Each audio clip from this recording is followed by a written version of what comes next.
Obrigação de meio de resultado de garantia. Você sabe o que é? Pois é, senhores. Isso é uma pergunta que é muito feita lá no direito civil. Eu, como professor de direito civil, vou responder nessa minha coluna aqui. Vocês já sabem, que está acompanhando aqui a página no YouTube e também meus vídeos no Instagram, sabe que é a coluna do direito civil de forma simples. É um direito civil para iniciantes. Então aqui vou falar hoje no direito civil para iniciantes de obrigações de meio de resultado e de garantia. Você sabe o que é?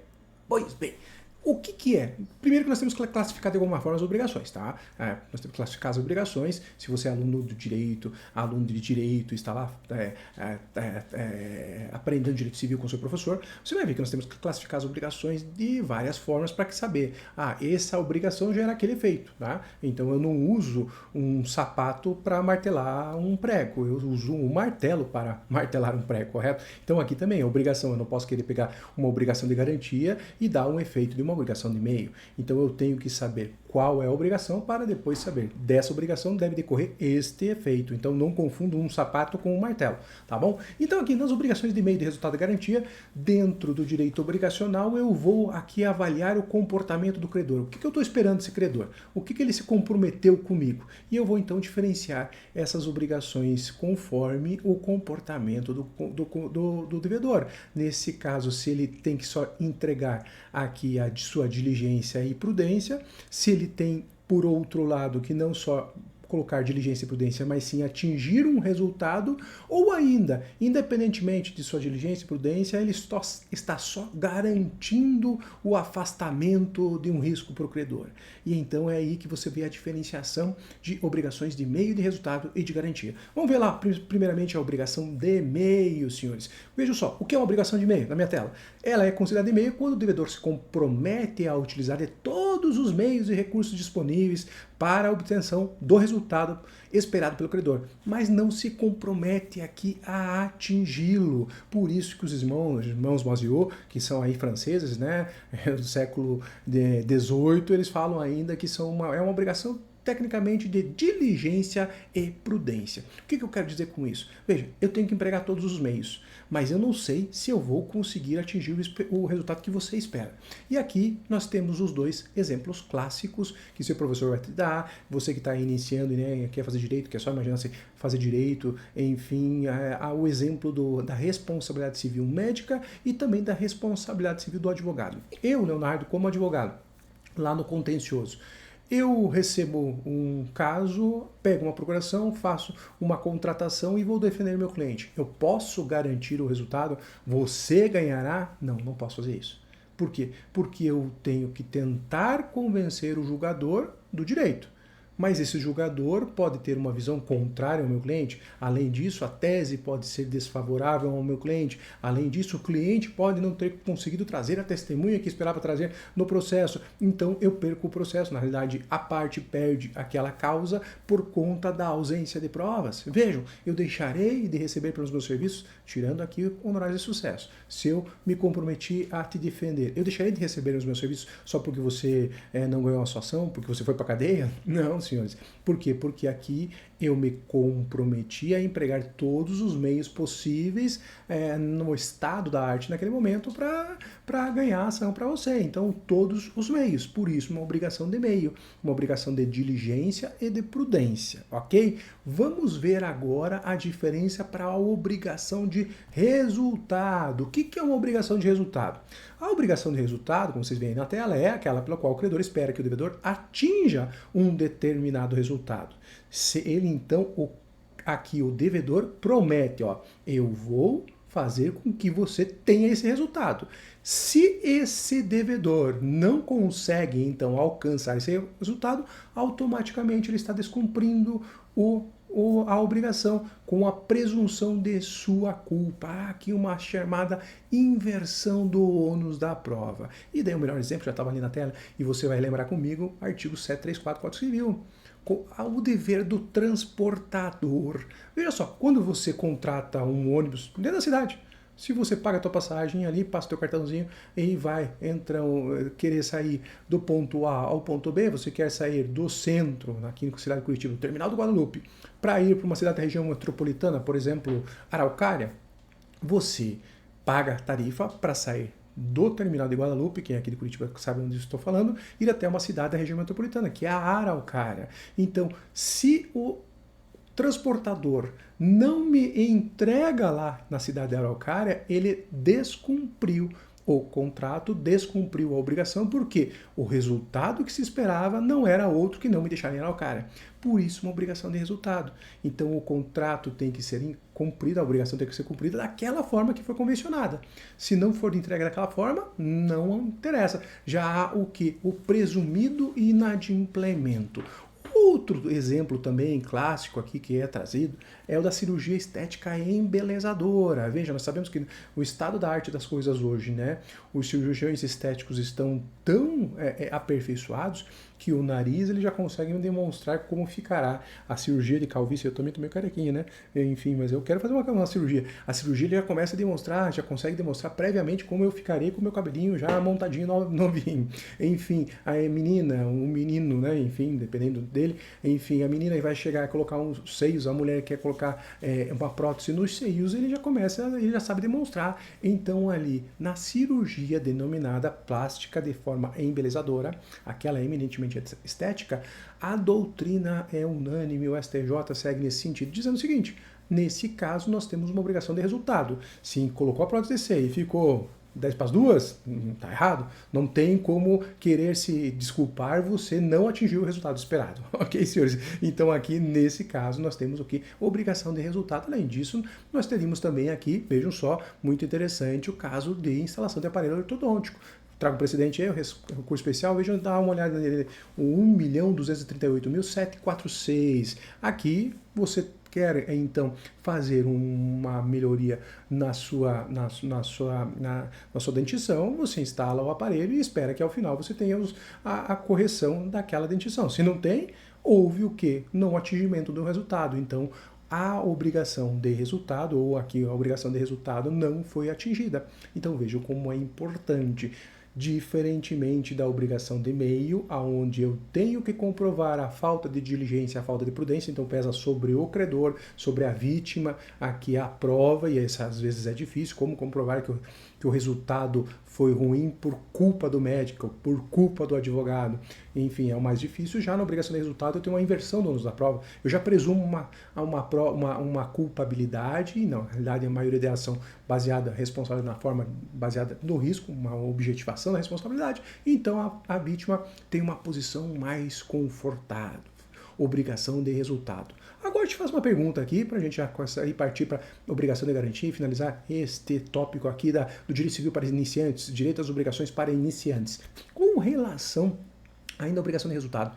Será que são só essas que vocês veem por aí? Se você está no gabinete, se você está na faculdade estudando, se você eventualmente aqui já teve um problema médico e já viu aqui discutir uma sentença, o juiz discutindo a obrigação de meio de resultado, mas principalmente para os entendidos aqui, para aquele estudante, para aquele advogado que está iniciando, será que as obrigações de resultado se resumem a essas só? A cirurgia plástica embelezadora, a cirurgia ortodôntica, que também é estética, né? Basicamente é estética, e então a obrigação do transportador, ou nós temos outros tipos de obrigações de resultado. E eu te digo aqui, como eu quero passar conhecimento, eu quero que você fique craque, que você entenda muito bem essa matéria, te digo que existem vários outros tipos de obrigações de resultado. Vejam só que interessante. O caso do problema elétrico em um automóvel. Se eu estou com o carro para de pegar, né? Não consigo mais fazer, bato a ignição, ele não funciona, e eu levo para um mecânico, ou para um eletricista, ou chamo ele. O que eu espero? Eu espero que o eletricista faça o quê? Que ele conserte o meu automóvel e me entregue ele funcionando, correto? Se ele fuça e não me entrega o carro funcionando, ele pode cobrar a parcela de mim? Sim ou não?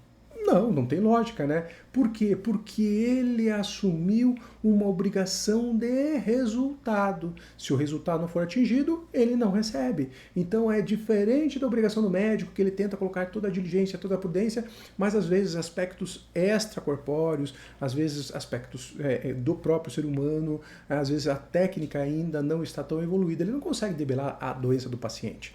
Agora, no caso do carro, não. Vejam, eu já tenho aí simplesmente várias soluções para esse problema. problema, troca a bateria, troca o chicote da bateria, vê se uma pane elétrica, assim, aqui e ali. Se ele não consegue resolver, ele não cumpriu a obrigação. Então aqui nós temos, veja só, uma clara obrigação. Firmou. Se leva no mecânico, ele não consertou, ele não pode cobrar. Por quê? Porque ele não atingiu o resultado. Esse é um clássico exemplo de obrigação de resultado. Também é interessante dizer que o STJ entende que a obrigação do corretor de imóveis, que é aquele cara que vai aproximar as partes e tentar fazer uma compra e venda, veja só, ele é, segundo o STJ, está aqui um recurso especial 1.364.574 como exemplo, ele é um caso clássico de obrigação de resultado. Não basta o corretor de imóveis aproximar.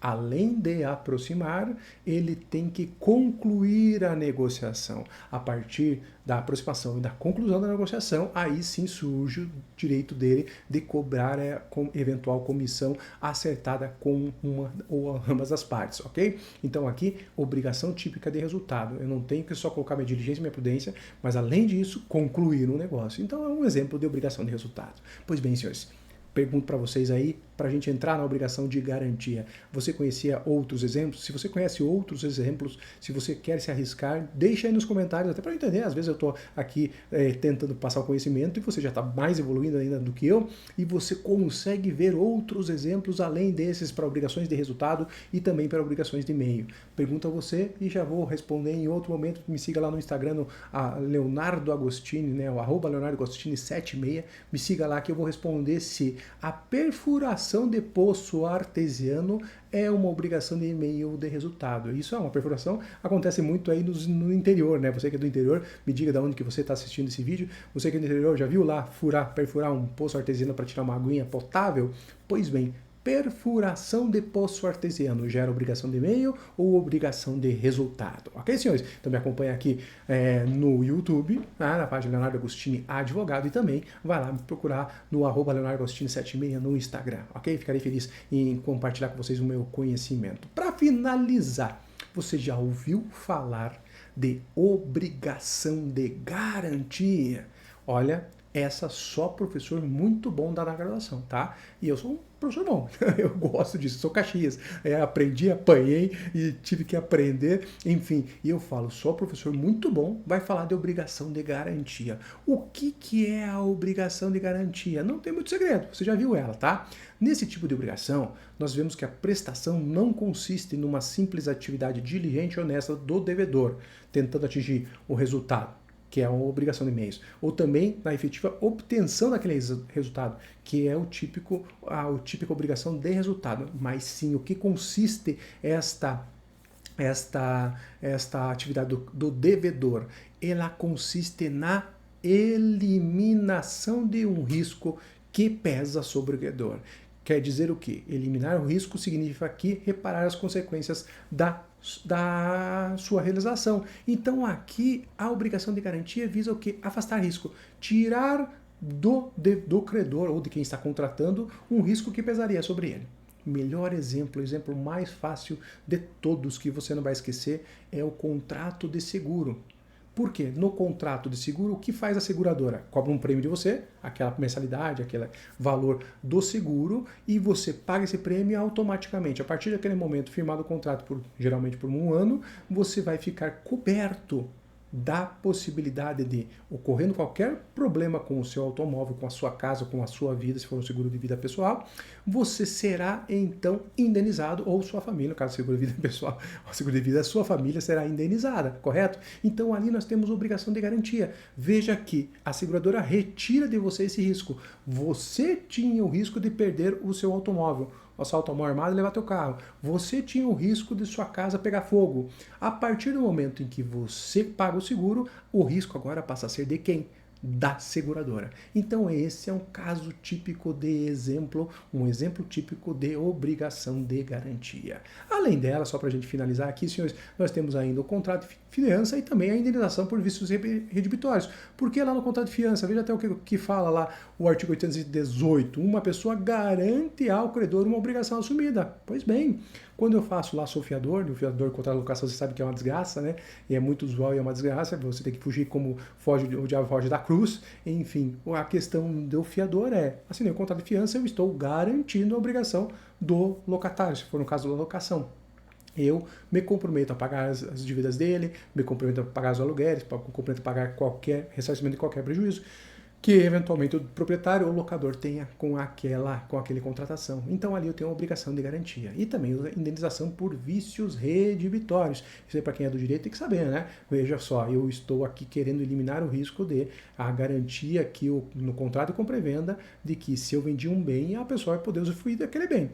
Se o bem tinha um vício oculto, um vício redibitório, que torna impossível ou inservível aquela coisa, eu tenho que indenizar. Então é um típico exemplo de obrigação de garantia. Então diz para mim, você conhecia essa obrigação, a obrigação de garantia? Diz para mim também, você sabe diferenciar, sabia diferenciar muito bem a obrigação de meio de resultado de garantia? E aí, se você está gostando disso, me diz aí se você tem outros exemplos que eu possa anexar aqui nas nossas aulas para deixar que a comunidade saiba muito bem o que é ou qual é a diferença deste tipo de obrigação. Pois bem, direito civil para iniciantes, espero que você esteja aqui aproveitando o conteúdo. Se está gostando, curta, compartilha, se inscreve no canal, assine lá o sininho, coloca lá para o sininho tocar. Cada hora que sai um conteúdo você tem um conhecimento, está evoluindo o conhecimento e cada vez mais é foguetão, né? É só subir. Estamos lá junto com o Elon Musk, querendo subir até a estratosfera. Ok, senhores? Então, dito isso, espero que tenham gostado. Se está gostando, curta, compartilha e continua aqui me seguindo tanto no YouTube quanto lá no @LeonardoAgostini76 no Instagram. Um grande abraço e até a próxima!